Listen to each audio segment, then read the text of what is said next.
and making people worse off. Call to the member for Cowper. My question is to the Prime Minister. Given the cost of living crisis Australian families are facing, with the price of everything going up, will the Prime Minister put politics aside and join with the opposition's plan to give immediate relief for family budgets by halving the fuel excise? Order. Order. The Prime Minister has the call. I thank the member for Cowper for his question.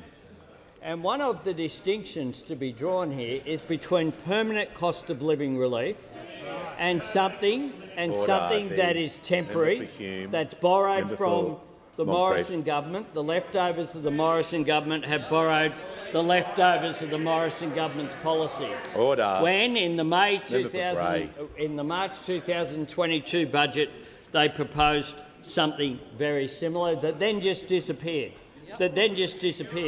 And they've had time to think about it since, Mr Speaker, and indeed they've made comments about it since, very helpfully. This is what the Leader of the Opposition said. October 2023. There can be temporary relief through a reduction of excise if they believe that's going to be a benefit. It's costly and it can be gamed by the oil giants. That's what he said. Not to be outdone, the shadow treasurer. So whilst putting more money in people's pockets through a fuel excise might sound good, the problem is it's not actually solving the inflation problem, and you'll see price rises elsewhere as a result. 5th of December 2023, Senator Jane Hume, the finance spokesperson, putting subsidies on fuel prices, you want to say, can in fact fuel the inflationary fire rather than temper it. November 2023. There's more, just in case you think that was a one-off. Maybe they said this in the shadow cabinet meeting, if it went there.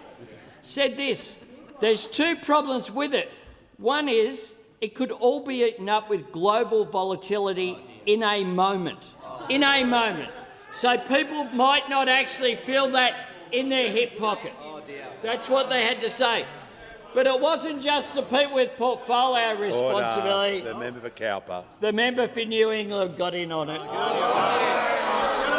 He was asked whether it had helped, and he said this, no, it won't.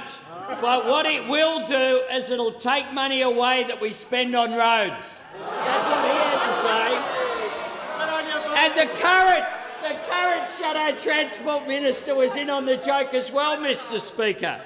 She said, Senator McKenzie, always good for a quote, I think just pulling one lever such as fuel excise won't deliver the whole of economy response and relief that Australians are looking for.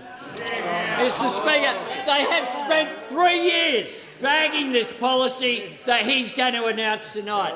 3 years. 3 years, because they know that this temporary relief is no substitute for the permanent cost of living relief that we've delivered and they've voted against.